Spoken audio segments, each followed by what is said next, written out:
You can get Lamar Jackson fenced in. You really can. The Steelers have proven that for years now. What you will have a much more difficult time doing, as was seen in their previous meeting, is making sure that nobody, including Lamar, can then just simply push forward. Good afternoon to you. Good Wednesday afternoon. I'm Dejan Kovacevic of DK Pittsburgh Sports, and this is the new Double Shot Show. It comes your way every weekday afternoon. Steelers versus Ravens is an 8 p.m. kickoff Saturday night at M&T Bank Stadium. And as we get deeper into the week here, I'm going to be getting a little bit more football intensive and not so much narrative intensive or drama intensive, because ultimately that's what this is going to be. It's just going to be a football game. And if it's going to be a game, you know, like the way these things usually are between these arch rivals, it's going to be because the Steelers defense does a whole lot better than it did in the last meeting. And what I mean by that specifically is making sure that the Ravens can't move forward. That's not as obvious as I'm making it sound. When the Steelers have handled Lamar, when they've done that, they've come in from the left, they've come in from the right, they've made sure that he stayed in the pocket. He stayed in the pocket to pass. He's stayed in the pocket and been prevented from running. But what the Ravens smartly did in the most recent meeting to adjust to this, finally, was to give the ball to Derrick Henry, to throw the ball to the tight ends. And they got it going. The reason was Steelers, didn't make the tackles that they needed to along the front, meaning the defensive linemen, meaning the linebackers. And, man, these guys just can't communicate. This is going to be probably, when this season ends, whenever that happens to be, one of the top orders of business for me is just going to be getting to the bottom of why. Why was this the case? Was it Patrick Queen not being able to manage the green dot? Was it Terrell Austin not properly communicating these things? But we're talking about week 18. And these guys were scattered and pointing, and you go here and you go there. And then they would swing 7 bodies over to one side or to the other. And there's Henry back there going, seriously? You're going to give me that? You're going to give me all that? And then he just takes off. That's a real issue for this group. And whether that's at the player level, the coaching level, or both, it's got to be addressed, and it's got to be addressed emphatically, probably with some type of significant change. Now, what do they do here? What do they do? This question came up with Austin today over on the South Side as it relates to Deshaun Elliott being back with the defense. He wasn't there for the last meeting, and that didn't help either, because you could have Deshaun up close to the line of scrimmage, and Deshaun in turn could handle I don't want to make this sound like it's single-handed, but he can certainly help with both Henry and the 2 tight ends, Mark Andrews and Isaiah Likely. Well, I think he is, because he's a big body. He matches up well. He plays physical. And as you know, these guys are good, and they're going to win some matchups, and he's going to win some matchups. And the goal is to make sure that at the end of the day, if we're having a good day and we come out on top, that means he's probably won his fair share of matchups. And that's really what we're looking for. We want to make sure we have the right matchups in place and give guys an opportunity to compete and make plays.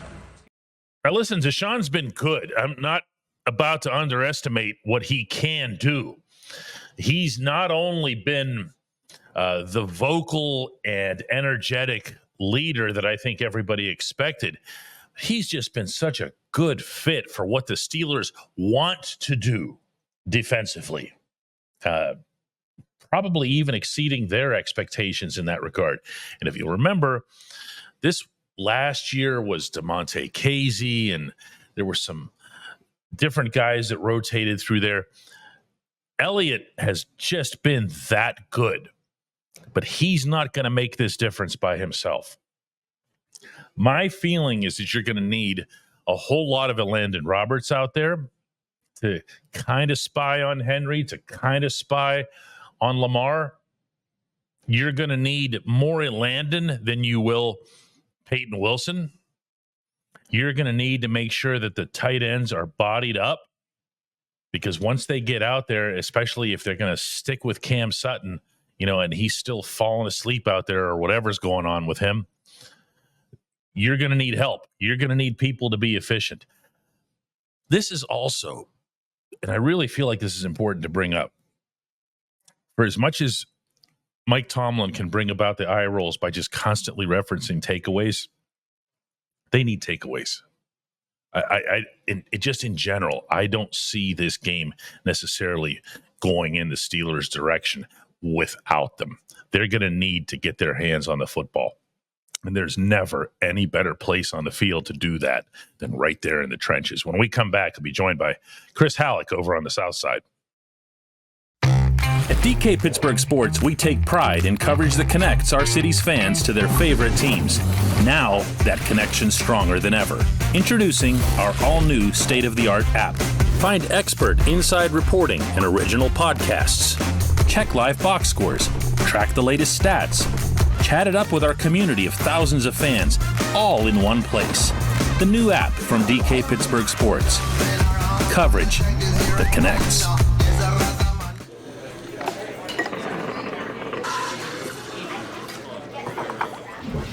Joined now by a frozen and somewhat dizzy Chris Halleck over on the South Side because, well, take everybody through this. So it was a normal day, locker room this morning. We talked with both coordinators, Arthur Smith and Terrell Austin, and then the team got on buses and headed over to Acrisure Stadium. They practiced over there.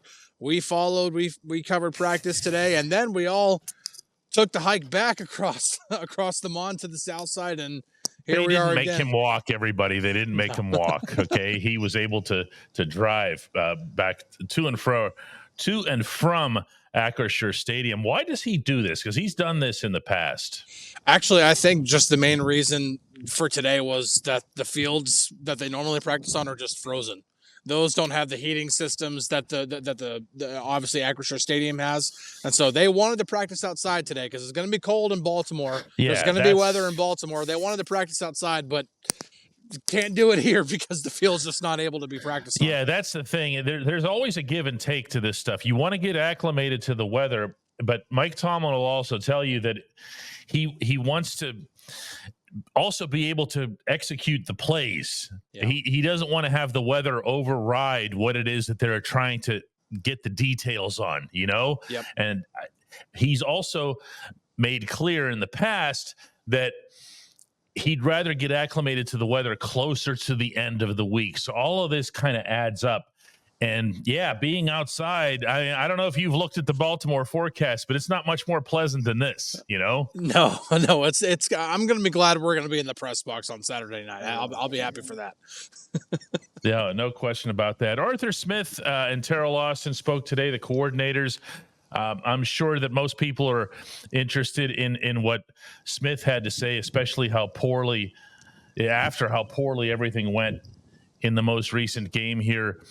Is how what everybody wants to see, Chris. I get the sense here, and not that this is up for some sort of popularity vote, but try something that works. Don't just keep doing the same things. Am I right here? Yeah, and funnily enough, that's what Arthur Smith talked about today because he was even asked today, do you feel like the offense has gotten too predictable? And he didn't say no. I don't say predictable, but he's also saying that they're seeing things that are not trending in the way that they that worked for them earlier on that are not working anymore.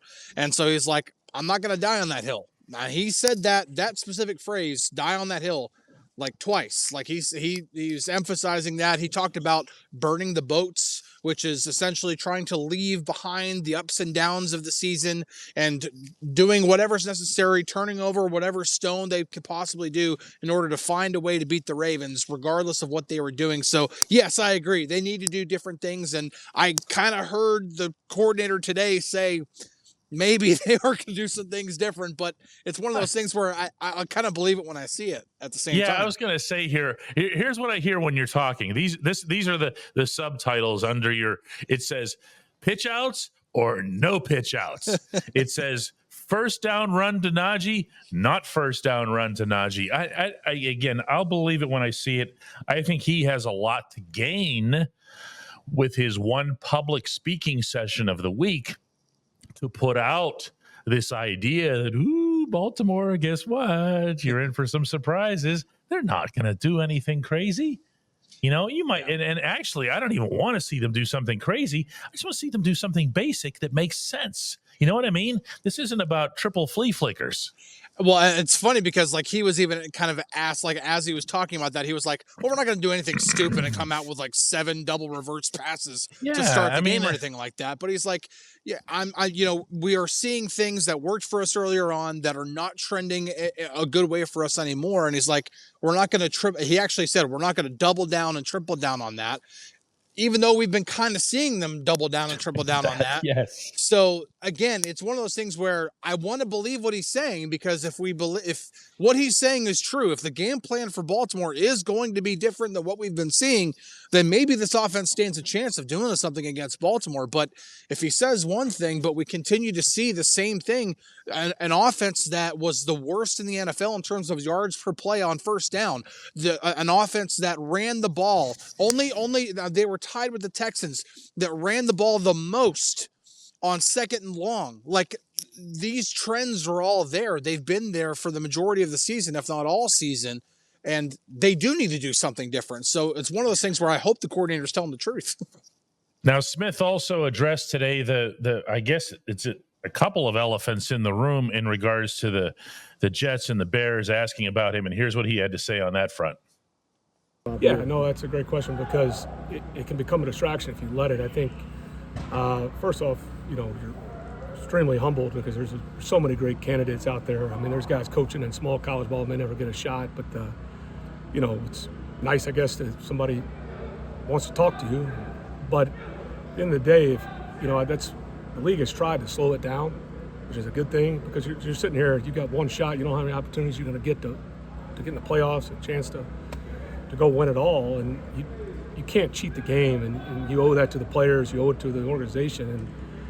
And I think, having done it before, it's a lot easier just to push it away. I think the first time, as much as you try to compartmentalize, it's all around you, and so there's a completely different feel. Like I said, I mean, I'll get to that when the appropriate time, but I cannot waste time and cheat the game and cheat the players and this organization. And our focus has got to be on Baltimore. See, I appreciate his candor there. A lot of people would just say, I'm not here to answer questions like that. And he at least said, it's flattering, I'm humbled, whatever. And at the same time, I can't help but wonder, and I say this with no small amount of respect for the man, why? I mean that, like, based on 3 years in Atlanta that didn't go the way anyone would have wanted, and himself included, and then coming here in the offense. I mean, the offense is better than what it was, but why would these teams, understanding that they are the Jets and the Bears, why would they have interest in him? I think more than anything, it's probably teams casting a wide net, and that's a lot of. I mean, we heard that last year when the Steelers were going to search for their offensive coordinator, and that wide net included 3 names. But these teams are actually casting a wide. You actually look at the number of candidates that each team I've seen it. has. Yeah, I mean, we're talking double digits for each team, and so I think they're casting a wide net. It's a guy who has had. I mean, regardless of what we've seen this season, this is still a guy who was the coordinator for 2 Tennessee teams that were very, very good, top offenses in the league, and it wasn't all that long ago. And I mean, again, it wasn't that long ago where he was one of the most popular coaches in that coaching cycle of that 2021, where he became the Falcons head coach. And so I don't think he's a favorite to win either one of those head coaching jobs. I mean, just betting odds alone are pretty low, but I think ultimately it's just the Jets and the Bears casting a wide net more than anything. See, I think ultimately it's just the Jets and the Bears, and that's where you just put the punctuation there, and they're going to end up taking the wrong guy and doing all the wrong stuff. When we come back, J1Q.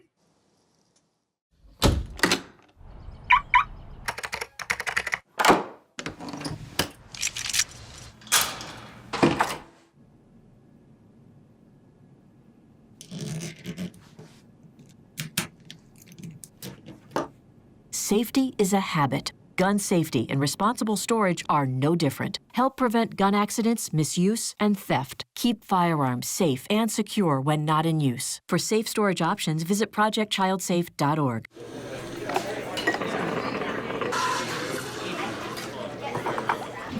Time now for today's J1Q, and for that, we head out to the Heartland. What's up, DK? This is Jeff in Illinois. Is George Pickens trying to play himself out of Pittsburgh? Sure seems that way.